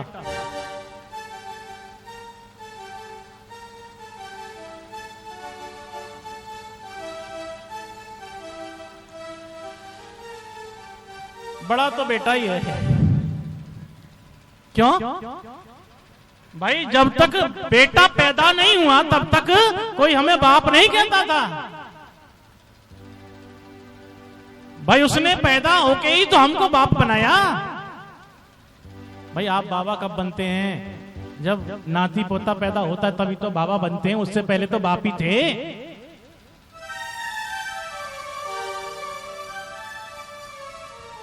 प्रेम से बोलना पड़ेगा, बोले सीताराम सरकार की जय हो। तो इसलिए केवल बैठने से काम नहीं चलता है। जहां हम बैठे हैं और जिस जगह पे बैठे हैं उसी जगह पर उसी में ध्यान हमारा होना चाहिए, तन मन वही होना चाहिए, तो हमारा लिस्ट में नाम चढ़ जाएगा। इसलिए सती का नाम नहीं चढ़ा। उनके दिमाग में यही चक्कर चलता रहा कि ये क्या कथा कहेगा, ये क्या कथा कहेगा, हैं? ये क्या कथा कहे गो, कपड़ा पहनने आवे ना यहाँ पे, हैं? सकल को ना सूरत को, ये का कथा कहेगो, दिमाग में वही घूमता रहा, ये का कथा कहे गो। इसलिए नाम नहीं आया। कथा तो हुई, कथा पूरी हो गई। भगवान शंकर कहते हैं बाबा आपको क्या दक्षिणा दूं? हाथ जोड़ लेते हैं कौन? अगस्त जी। बोले बाबा मुझे कुछ नहीं चाहिए। फकीरी में भी मुझको मांगने में शर्म आती है। मांगा नहीं जाता। फकीरी में भी मुझको मांगने में शर्म आती है। तुम्हारा हो कि मुझसे हाथ फैलाया नहीं जाता। अगस्त जी कहते हैं बाबा मैं क्या है आपके आगे मैं क्या कर सकता हूं प्रभु, मुझे कुछ नहीं चाहिए। मेरे टूटे हुए पाए तलप का मुझ पे एहसान है। तुम्हारे दर से उठ के अब कहीं जाया नहीं जाता। भक्त कह रहा है प्रभु मेरी टांग टूट गई, बहुत अच्छा किया। मेरी टांग टूट गई, बहुत अच्छा किया। क्यों? अब तुम्हारे दरबार से मैं कहीं जाऊंगा ही नहीं। भक्त अपनी मौज में मस्त रहता है ना? अपनी मौज। जो भक्त है वो सुख में भी वैसा, दुख में भी वैसा। एक महात्मा जी के यहां एक भक्त गाय दान कर गया, गाय दे गया। चेला बोले गुरुजी वो एक भक्त गाय दे गया है। गुरुजी बोले बहुत अच्छा हुआ, बढ़िया हुआ। हा? दूध पिएंगे, मट्ठा खाएंगे, छाछ खाएंगे, घी खाएंगे, बहुत अच्छा हुआ।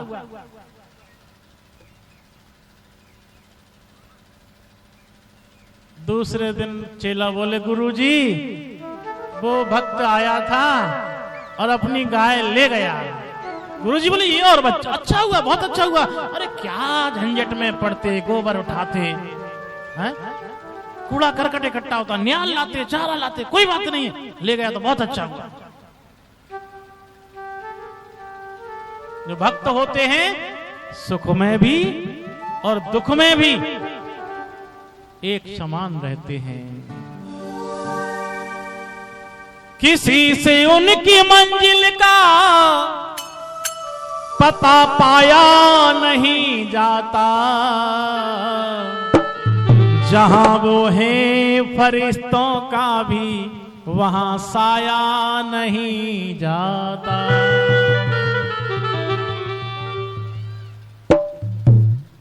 भगवान शंकर कह रहे नहीं, आपने हमें बहुत सुंदर कथा सुनाई है, आपको कुछ ना कुछ तो लेना पड़ेगा। लेकिन अब देखिए, ना तो अगस्त जी को ये पता है कि ये देवों के देव हैं, क्योंकि रूप बदल के गए हैं। तो मैं और मेरा यार एक ही बस्ती में बसते हैं। मैं और मेरा यार एक ही बस्ती में बसते हैं, लेकिन किस्मत का खेल देखो, दर्शन को तरसते हैं। मैं भी इसी में हूं और मेरा यार भी इसी में है, और फिर भी दर्शन को तरस रहे हैं। कोई काशी जाता है, कोई मथुरा जाता है, कोई अयोध्या जी जा रहा है, कोई कहीं जा रहा है। किसके लिए? जो अपने अंदर बैठा उसको ढूंढने के लिए जा रहे हैं।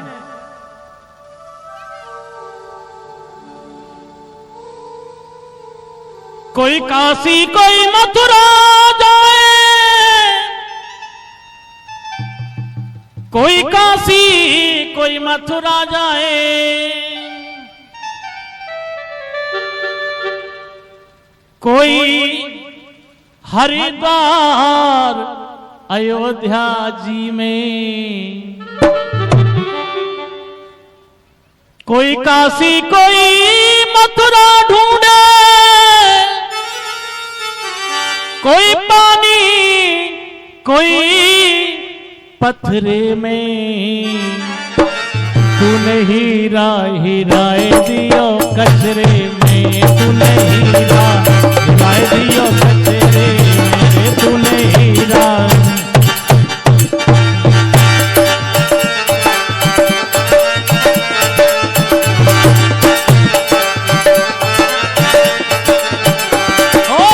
कचरे मेरे भैया चौरे में, कचरे मेरे भैया चौरे में, तूने हीरा गमाए दियो कचरे में, तूने हीरा राय दियो कचरे में।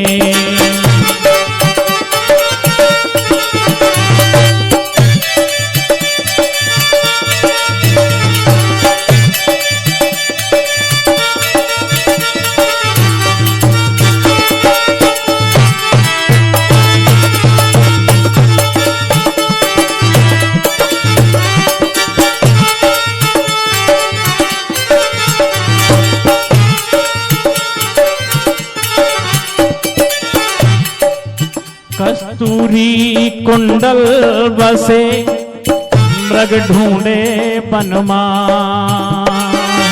कस्तूरी कुंडल बसे मृग ढूंढे बनमा, ऐसे घट घट राम है, ऐसे घट घट राम है, दुनिया देखत ना, दुनिया देखत ना है, दुनिया देखत ना। कहत कबीर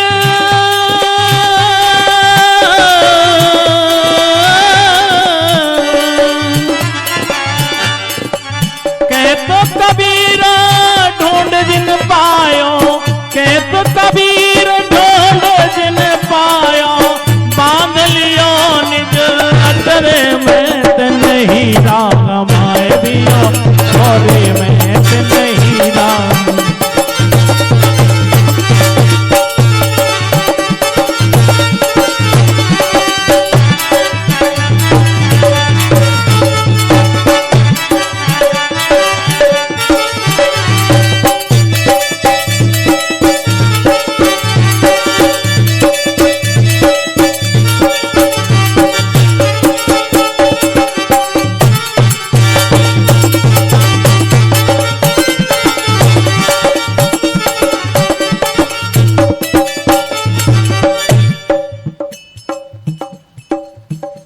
भगवान शंकर कहते हैं कि आपको कुछ ना कुछ लेना पड़ेगा। भक्ति का दान देकर के शिव जी वहां से चले, और जैसे ही चले हैं मुनिशन विदा मांगे त्रिपुरारी, चले भवन संग दक्ष कुमारी। अब सती का नाम जुड़ गया। किसके साथ चले हैं? सती के साथ चले हैं, दक्ष कुमारी के साथ। तो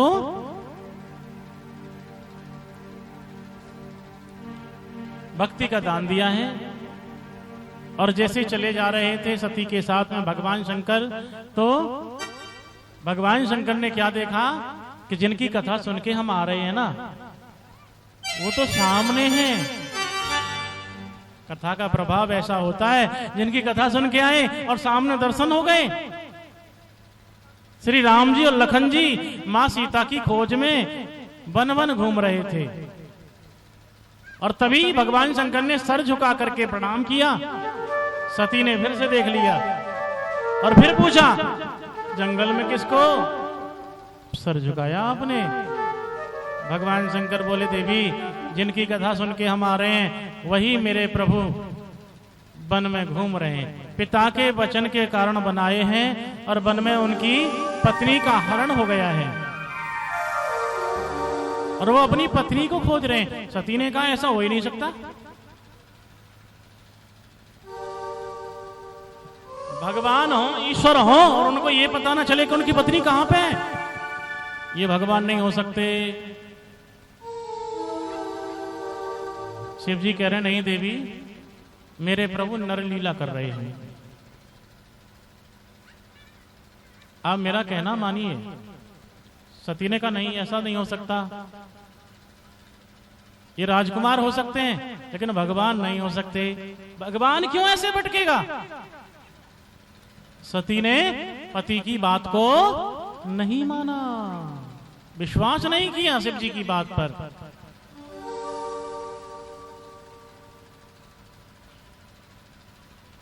देखिए, शिव जी तो राम जी के पास नहीं गए। क्यों नहीं गए? क्योंकि उन्हें पता था कि मेरे प्रभु नाटक कर रहे हैं, और जब आपका कोई सगा संबंधी किसी नाटक कंपनी में भर्ती हो तो उसके सामने नहीं जाना चाहिए, क्योंकि वो आपको देख करके या तो शर्मा जाएगा, जिस तरह से वो नाटक दिखा रहा है दिखा नहीं पाएगा।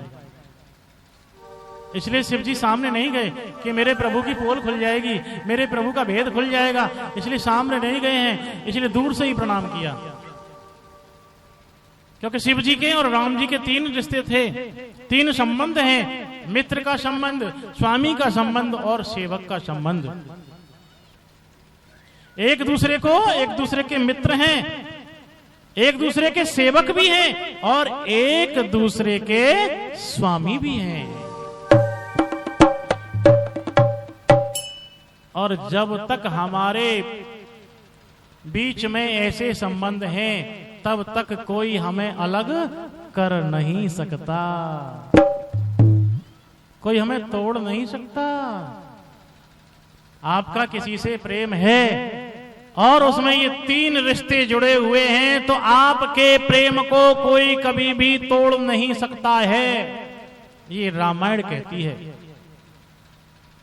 मित्र भाव से आपने प्रेम किया है, कभी कोई तोड़ नहीं सकता। सच्चाई होनी चाहिए उसके अंदर। स्वामी भाव से आपने प्रेम किया है तो कोई आपके प्रेम को तोड़ नहीं सकता है। सेवक भाव से आपने प्रेम किया है तो आपके प्रेम को कोई मिटा नहीं सकता। इसीलिए तो राम जी के और शिव जी के प्रेम को कोई तोड़ नहीं पाया। शिव जी कहते हैं, देवी मानिए वो मेरे इष्ट हैं। सोई मम इष्ट देव रघुवीरा, सेवत जाहे सदा मुनि धीरा। देवी मानो ना, लेकिन सती मानने को तैयार नहीं है। क्यों नहीं है मानने को तैयार? क्योंकि उन्होंने कथा नहीं सुनी। अगर कथा सुन लेती तो अपने पति की बात पर विश्वास कर लेती। क्योंकि जिसके साथ हमारा संबंध हुआ है, हमारे पिता ने हमें जिसके साथ भेजा है, वो हमारे साथ कभी गलत कर नहीं सकता। पूरे विश्वास के साथ हमारे बाप ने हमारा हाथ किसी को थामा है तो हमें उसका विश्वास करना चाहिए। और अगर उस पर विश्वास नहीं किया तो ध्यान देना, जो हाल सती का हुआ वही हर व्यक्ति का होता है।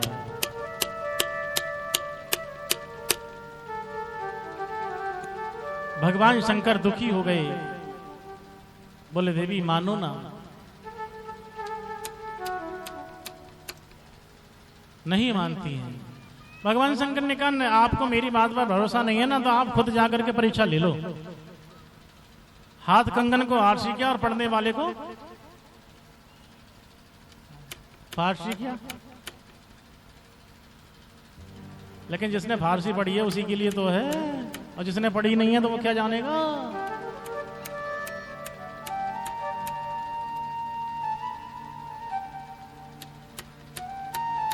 इसलिए सती ने बात को नहीं माना और भगवान की परीक्षा के लिए, प्रभु श्री राम जी की परीक्षा के लिए गई। जैसे ही चली हैं, भगवान शंकर सोचने लगे अब तो इनका कल्याण वही कर सकते हैं, अब मेरे बस की बात नहीं है। देखिए भगवान शंकर ने जहां तक उनका बस चला वहां तक समझाया, और आपका भी जहां तक बस चले सामने वाले को अच्छी राह बताइए, समझाइए, और आपकी समझ ना माने तो फिर उसे उसके हाल पर छोड़ दो। भगवान शंकर ने ऐसा ही किया। हो यही सोई जो राम रच राखा, अब तो वही होगा। हो यही सोई जो राम रच राखा, को कर तर्क बड़ा वैसा खा। भगवान शंकर ने अब तो प्रभु राम जी पर छोड़ दिया। प्रभु अब तो वही होगा जो आपके मंजूर होगा, और भगवान का भजन करने लग गए शिव जी। और इधर सती राम जी की परीक्षा को गई। तो देखिए परीक्षा लेने के लिए तो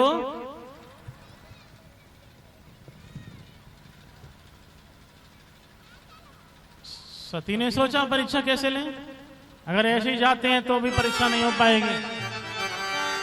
भैया रात बारे बन के जाना पड़ेगा, किसी की परीक्षा लेनी है तो रात बारे बन के जाना पड़ेगा। रात बारे जानते हैं आप, भेष बदल के जो आते हैं।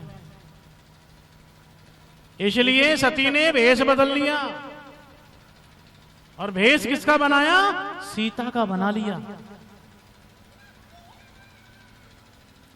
क्यों बनाया? कि अगर ये ब्रह्म हुए यानी कि भगवान हुए तो जान जाएंगे कि ये सीता नहीं है, ये तो सती है। और अगर ये राजकुमार हुए तो ये अपनी पत्नी समझ करके मुझे अपने पास रखेंगे, भेद जान जाऊंगी मैं, पहचान हो जाएगी मुझे। इसलिए सीता बनी। लेकिन आप जानते हैं कि भगवान से कोई अछूता रहा है आज तक, है ना? उससे कोई आज तक अछूता नहीं रहा। आप कितने भी पर्दे लगा लो, आप कितने भी भेष बदल लो, कितने भी भभूति रमा लो, लेकिन उसकी नजर से कोई नहीं बच पाया। सती कपट करके गई। सती कपट और जाने सुर स्वामी। सती के कपट को प्रभु जान गए कि ये तो सीता का रूप धारण करके आ गई है। अरे ये तो मेरी माँ है। कौन है? ये तो मेरी माँ है। देखो राम जी सती को माँ मानते हैं और शिव जी सीता को माँ मानते हैं, तब जो है प्रेम बरकरार रहता है।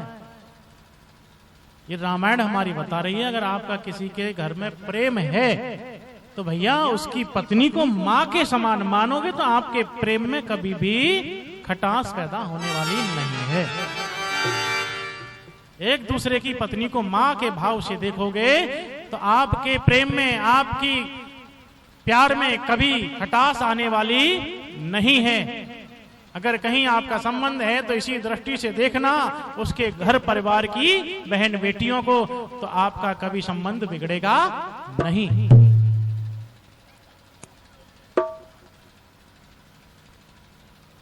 जान गए प्रभु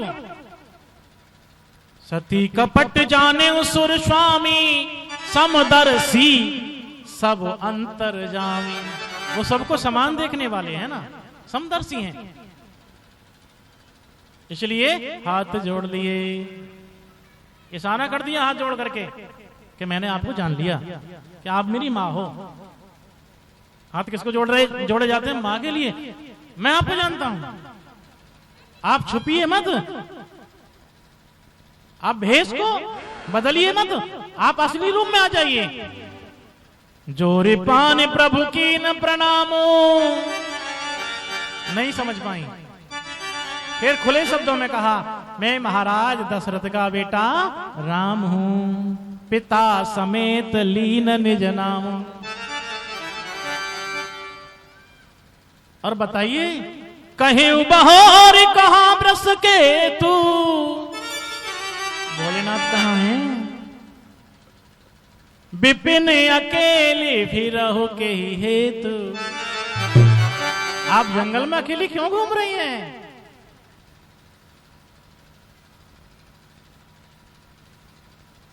तारों के तेज में चांद छुपे नहीं, सूर्य छिपे नहीं, बदली छायो।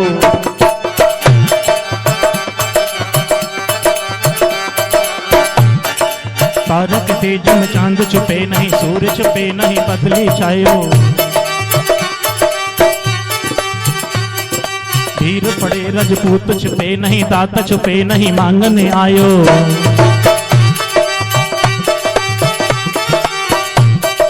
तारों के तेज में चांद छुपे नहीं, सूर्य छुपे नहीं, बादल छायो। भीड़ पड़े रजपूत छुपे नहीं, दाता छुपे नहीं, मांगने आयो। चंचल नारी को नैन छुपे नहीं,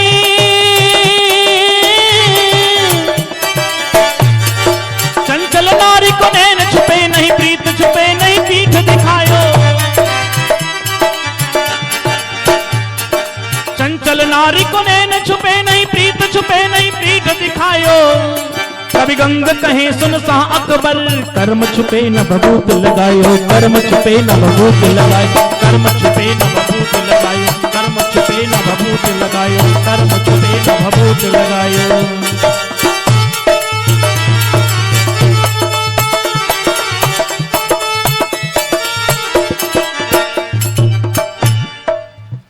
पहचान होगी साहब?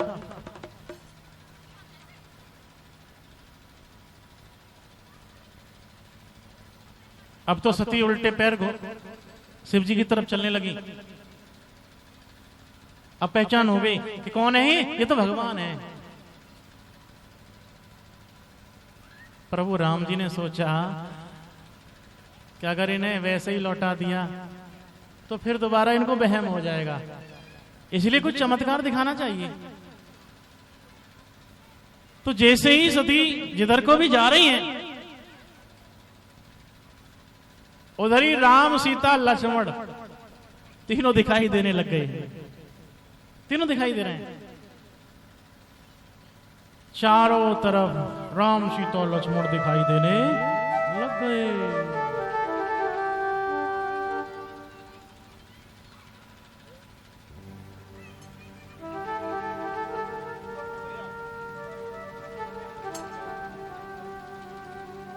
चलते रहो तुम।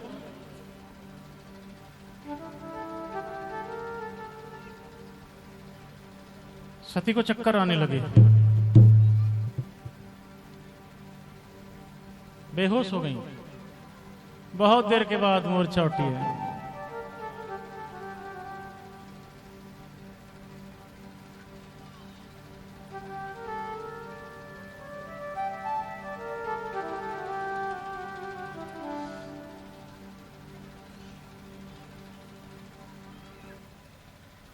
शिव जी के पास आई। भगवान शंकर ने पूछा, देवी क्या परीक्षा ली? क्या परीक्षा ली आपने?